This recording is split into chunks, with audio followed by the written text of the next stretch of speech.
आंतरिक प्रणाम और सुप्रभात। आज जो स्फुरना है वह भारतीय वर्तमान आध्यात्मिक स्थिति, जिसका प्रतिफलन समाज में हम देख रहे हैं, इस पर कुछ कहने की भावना है। भारतीय आध्यात्मिक परंपरा जो है, जो सदियों से जिज्ञासुओं को सत्य की खबर देती रही, जिससे सत्य की खोज करने वाले जिज्ञासु मार्ग पाकर उसी के अनुसार चल के उस परम सत्य की अनुभूति अपने जीवन में उतर आए, इसके प्रयास में लगे रहते थे। पर वर्तमान में पूरे भारत में और भारत से जुड़े हुए जो देश है, जैसे बांग्लादेश, भूटान, नेपाल आदि, सिक्किम, अन्य देश तथा पूरी दुनिया में, पूरी पृथ्वी में जो आध्यात्मिक अनुशीलन देखने को मिल रही है, ये डिजिटल मीडिया आदि होने से इसकी प्रचार विशेष मात्रा में होने में सहायक हुई, निस्संदेह है। पर इसकी जो स्तर है, सामान्यतया स्तर काफ़ी गिर चुका है। इसका मतलब इस पर कुछ निष्पक्षता से विचार करें, निरपेक्ष दृष्टि से विचार करने की प्रयास करेंगे। सामान्यतया साधु संतों की परंपरा से एक परंपरा चलती है गुरु गद्दी से, यानी कोई एक संत जो परम को पाए हैं, यानी सत्य की अनुभूति जिनकी शुद्ध बुद्धि में उतर आई, शुद्ध मन में उतर आई, ऐसे जो संत, उनसे उनके शिष्य प्रशिष्य इसी प्रकार के गुरु गद्दी से जैसे परंपरा चलती रहती है एक, और उन्हीं से दीक्षित यानी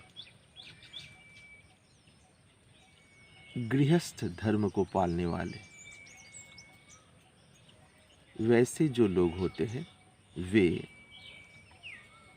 वैसे महात्मा, वैसे गुरु से दीक्षा प्राप्त करके गृहस्थ जीवन के अन्य कार्य आदि को, यानी जिम्मेदारियों को भली भांति संभालते हुए उसी के साथ साथ दीक्षा शिक्षा को जीवन में अधिक से अधिक खिल पाए, इसके लिए प्रयास करते हैं। यानी आध्यात्मिक साधना और व्यवहारिक जिम्मेदारी दोनों को साथ साथ लेके चलते हैं। ये परंपरा पहले से रही। एक तरफ सिद्ध महापुरुष से उनके शिष्य प्रशिष्य, ये जो गुरु गद्दी से संतों की परंपरा, और उन्हीं से दीक्षित गृहस्थियों के द्वारा गृहस्थी जीवन की जिम्मेदारियों को निभाते हुए साधना करने की एक परंपरा चली। दोनों परंपरा में समय समय पे सिद्ध महापुरुष आए, पर वर्तमान में ये जो गुरु पद में जो है, जिनसे दीक्षा मिल रही है, अधिक से अधिक समय, यानी अधिकतर वे सिद्ध नहीं है। यहाँ पर सिद्ध शब्द का आशय किसी एक मंत्र को सिद्ध कर लिए वो नहीं। सिद्ध शब्द का आशय यही है जो सत्य का जो का तो अनुभव नहीं किए है।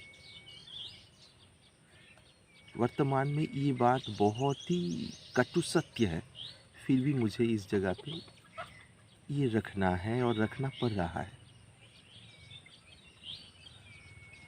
वर्तमान समय में पूरे भारत में जो साधु संतों के द्वारा लोगों से संपर्क हो रहा है, यानी लोगों के संपर्क में जो साधु संतों के वेश में जो है, उनको हम साधु संत बोलेंगे नहीं, साधु संत वेशधारी जो है, अधिक से अधिक, अधिक से अधिक 100 में 90 बोले तो कोई गलती नहीं, ऐसा लगता है मुझे।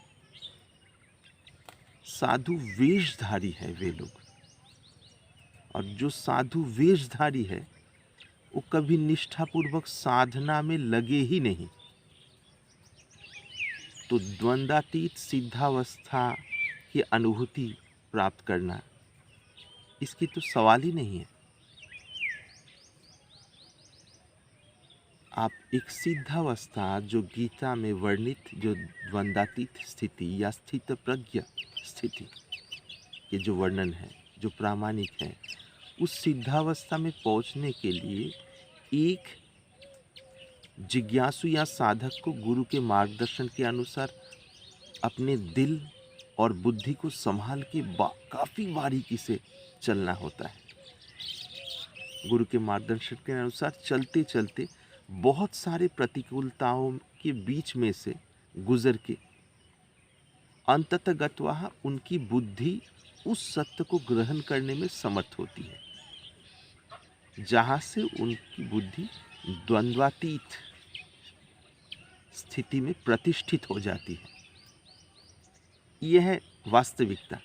पर वर्तमान में जो दिख रहे हैं, अधिकतर गुरु के रूप में जो है, यानी साधु वेशधारी है, चाहे उम्र 25 हो, 35 हो, 40 हो, 50 हो, 60 हो, 70 हो, या उससे भी अधिक भले क्यों ना हो, ज़्यादातर देखने को मिल रहा है कि कुछ 2, 4, 5 साल या 10 साल होंगे ज़्यादा से ज़्यादा, या कम ज़्यादा समय में थोड़ी बहुत कुछ अध्ययन किए हैं ग्रंथों की, या कोई कीर्तन आदि किए हैं, कोई कुछ थोड़ी बहुत जाप किए हैं, कोई कुछ योगाभ्यास किए हैं, वो भी पूरी तरह नहीं, कुछ कुछ इस प्रकार के जो किए हैं, ऐसा करके कुछ ही दिनों में वो लोग आध्यात्मिक राज्य में गुरु के रूप में उतर आए। कई जगह पे, ऐसे जगह पे वे लोग शुरुआत में कुछ लोगों को कुछ लालच प्रलोभन देके भक्त और शिष्य के रूप में फंसाते हैं। सीधी बातें, फंसाते हैं। जिनके मन में लालच है, जिस प्रकार का, वैसा लालच देके 100, 200, 300 लोगों को या 50 लोगों को फंसाते हैं। फिर उन्हीं लोगों के द्वारा चारों तरफ प्रचार किया जाता है कि ये पहुँचे हुए महात्मा है। अब सामान्य लोग तो लहरों में उनकी मनोवृत्ति तरंगायित होती है, बुद्धिवृत्ति भी उसी में तरंगायित होती है। जब एक किसी साधु वेशधारी को निमित्त करके 50, 60, 100 व्यक्ति जुड़ जाए प्रचार के द्वारा, प्रचार के कल्याण से, तब उनके देखा देखी और भी इक्का दुक्का हर एक व्यक्ति से जुड़ के और भी एक दो व्यक्ति जुड़ने ही लगते हैं। और प्रचार माध्यम इतने सुंदर है, इतने सुंदर बेहतरीन ढंग से पेश किया जाता है। सामान्य लोग जो बहुत बारीकी से विश्लेषण नहीं कर पाते, न कि उनके पास वैसा समय भी है, न सामर्थ्य बुद्धि में, थोड़ी बहुत कुछ चमत्कार देखने को मिली या कुछ, तो वहीं पर जुटने लगते हैं, जुड़ने लगते हैं। आप 1 से 2, 2 से 3, 4 ऐसे जुड़ते जाए तो इनकी देखा देखी अन्य लोग देखने लगते कि वहीं पर बहुत सारे लोग जुड़ रहे, ज़रूर कुछ होंगे। पर मज़े की बात है, कुछ होंगे, इसकी शुरुआत तो उस प्रकार से की जाती है, कुछ लालच आदि दे के लोगों को फंसाया जाता है। सामान्य लोग फंसते हैं 20-25, और वो बहुत बेहतरीन ढंग से ये मार्केटिंग जो है ये करने में मदद करते हैं, क्योंकि उनको समय में के अनुसार किस्तों में या सीधी सीधी रूप से राशि और लालच के अनुसार, मतलब जो ज़रूरत पूरी करने वाली चीज़ें मिलती जाती है। ये एकदम भीतरी सत्य बता रहा हूँ। तो ये जो साधु वेशधारी, गुरु वेशधारी है, तो इनसे दीक्षा पाने वाले व्यक्ति ये स्वयं फ्रॉड है, यानी मिथ्या है, कभी साधना ही किए नहीं, कोई 2-4 साल किए भी होंगे तो उसमें साधना में न उस प्रकार की शुद्धता थी, न सूक्ष्मता जो अंतर राज्य में प्रविष्ट हो पाए, यानी प्रवेश हो पाए। उसके पहले ही देखिए कि बाजार में चारों तरफ लोग मार्केटिंग कर रहे हैं, हम भी क्यों पीछे रहे। तो बिना साधना करके केवल कुछ केश, कुछ दाढ़ी या कभी मुंडित मस्तक, कभी इस प्रकार के तिलक लगाने वाले, कभी इस प्रकार के, कभी इसमें न जाने क्या क्या लगाते हैं, कभी 1-2 पतली मालाएं, कभी बहुत सारे मालाएं, कभी सफ़ेद वस्त्र में, कभी पीले, कभी भगवा, कभी काले, न जाने और कितने रंग बिरंगी रूप धारण करके ये लोग समाज में सामान्य लोगों को भ्रमित कर रहे हैं। इससे हो क्या रहा है? एक झूठे व्यक्ति उनको निमित्त करके नीचे उनकी धारा, उनकी परंपरा फिर चलती गई, तो सभी लोग ही तो झूठे ही निकलेंगे। अब उनके चंगुल में फंसने वाले लोगों में यदि कोई सही व्यक्ति मिल भी जाए, कुछ सत्यता के अनुसार आध्यात्मिक अनुशीलन करने की प्रयास भी करे, पर ज़्यादा दूर तक बढ़ नहीं पाते, क्योंकि वो माहौल ही वैसा नहीं है। वो भी धीरे धीरे इस प्रकार की कृत्रिमता यानी बनावटीपन में फंसते जाते हैं। वो भी देखते काहे के लिए ज़रूरत है ये थोड़ा सा हटके करने की, चलो ये जो धारा चल रही है इसी में अपने आप को छोड़ दे, बहने दे। और यदि किसी के मन में उस प्रकार की निर्मलता और सत्य की अनुभूति प्राप्त करने के लिए तीव्र जिज्ञासा हो, कई बार उनको दबा भी दिया जाता है, कई बार वो वहीं से हट भी जाते हैं, कई बार उनको विश्वास यानी उनके विश्वास में भी चोट लगता है कि सच में शायद साधु महात्मा या आध्यात्मिक जीवन बोल के कुछ है ही नहीं, ये केवल कोरी कल्पना ही है। इस प्रकार की नकारात्मक भावना लेके, निर्णयात्मक विचार लेके वहीं से निकल आते हैं। फिर तथाकथित जो स्थूल उतार चढ़ाव वाले जो जीवन है उसी में ही अपनी ज़िंदगी को बहने देते हैं। ये स्थिति होती है, क्योंकि गुरु के वेश में जो है वो सिद्ध तो है ही नहीं, कभी सिंसियर साधक ही नहीं थे, निष्ठावान साधक ही नहीं थे, वो तो मार्केटिंग करने के लिए उतरे हैं। पर इसमें कुछ लोग ऐसे भी होते, कुछ लोग थोड़े बहुत साधना भी किए होंगे। अब थोड़े बहुत साधना करके दूसरे को मार्गदर्शन करना ये पर्याप्त नहीं है।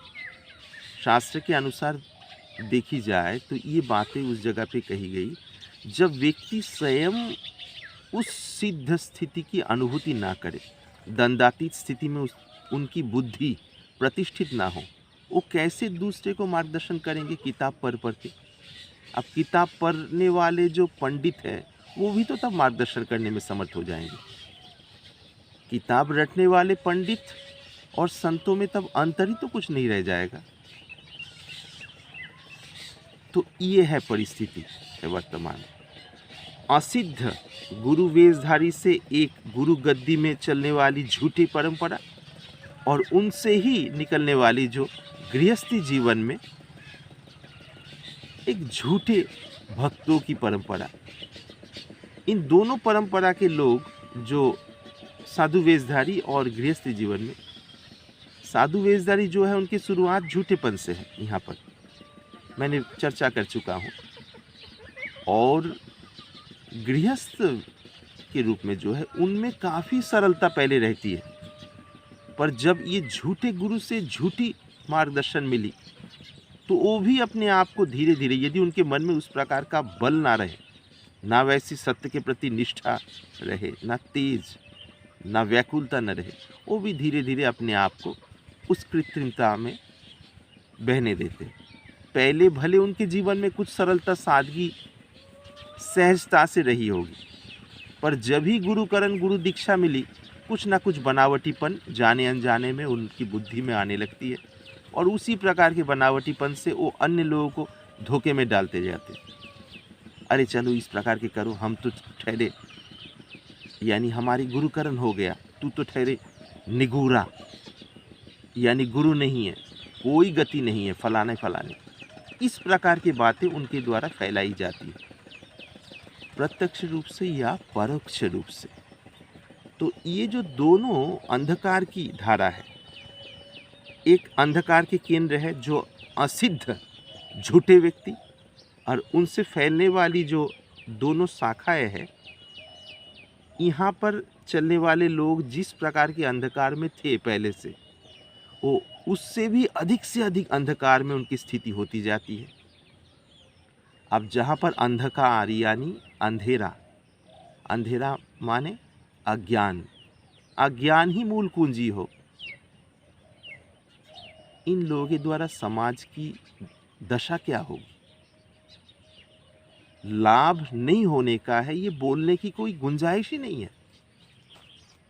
अब ऐसी स्थिति में जो नई पीढ़ी है, उनके सामने ये बात आ रही है, वो इतने बारीकी से भले सब लोग न समझ पाए, पर कम से कम ये तो समझ रहे हैं कि ये लोग सच नहीं है, ये गुरु भी सच नहीं है, इनके अनुसार चलने वाले जो तथाकथित शिष्य या भक्त परंपरा है, ये भी सत्य नहीं है।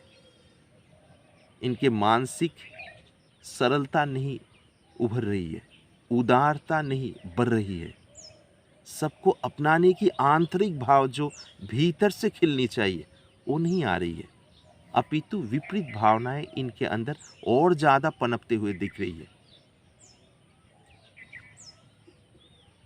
ऐसी स्थिति देख के नई पीढ़ी एक निर्णय लेते हैं, तब ये सबसे अपने को कुछ भी मतलब नहीं है, हो सके तो इसका खंडन करो, अन्यथा यहाँ से दूरी बना के अपने जो तथाकथित आधुनिक जीवन है उसी में ही अपने आप की ज़िंदगी को बहने दो।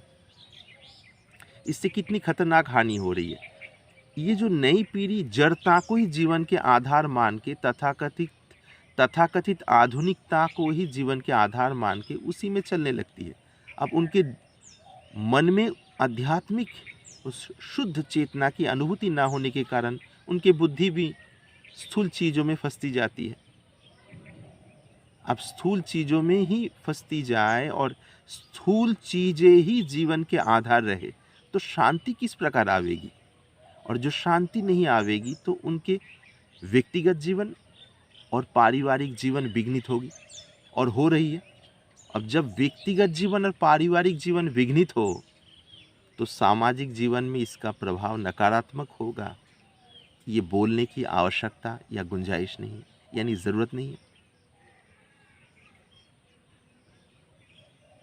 एक तरफ तो मैकोले के द्वारा प्रवर्तित जो शिक्षा व्यवस्था जो इंसान को गुलाम ही बनाती है, सीधी सादी बात है, कुछ व्यवहारिक सूचनाएं देती है, आंतरिक शांति देने के लिए वो बिल्कुल पूर्णतया असमर्थ है, क्योंकि उसके नींव में ही ये है नहीं।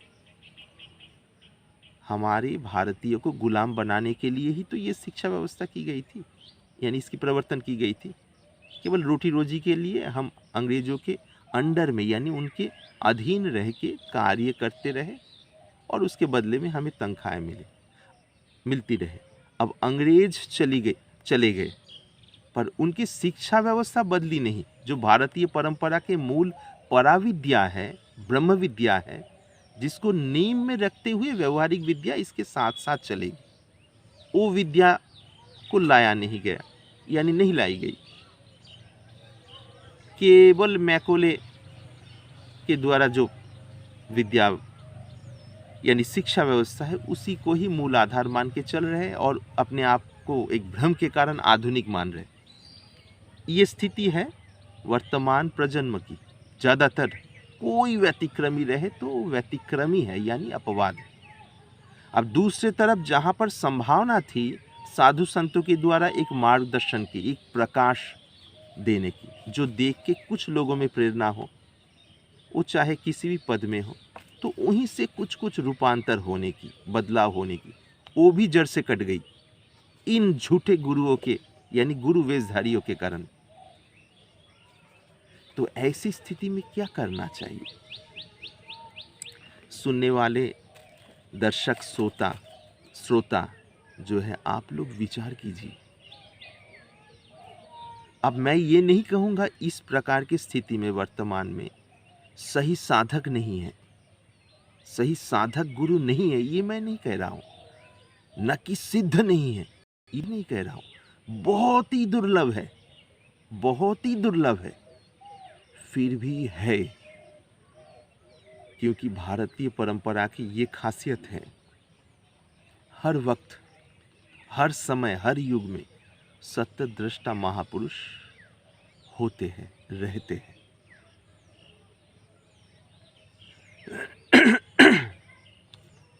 तो जो वास्तव में चिंताशील है, बुद्धिमान है या बुद्धिमती है, कृपया आप लोग ढूंढे ऐसी सत्य दृष्टा महापुरुष कहाँ है जो हमें मार्गदर्शन दे सके, जो हमारी व्यवहारिक जीवन के शिक्षा के जो धारा है उसके साथ साथ आंतरिक शांति, आंतरिक प्रकाश हमारे सामने खिल पाए, प्रस्फुटित हो पाए, इसकी राह बता सके। ऐसा खोज करें, और खोज यानी अनुसंधान करते वक्त भी मन में किंतु परंतु हो, क्या ये व्यक्ति सही साधक है या परम को पाने वाले पाए हुए सिद्ध है?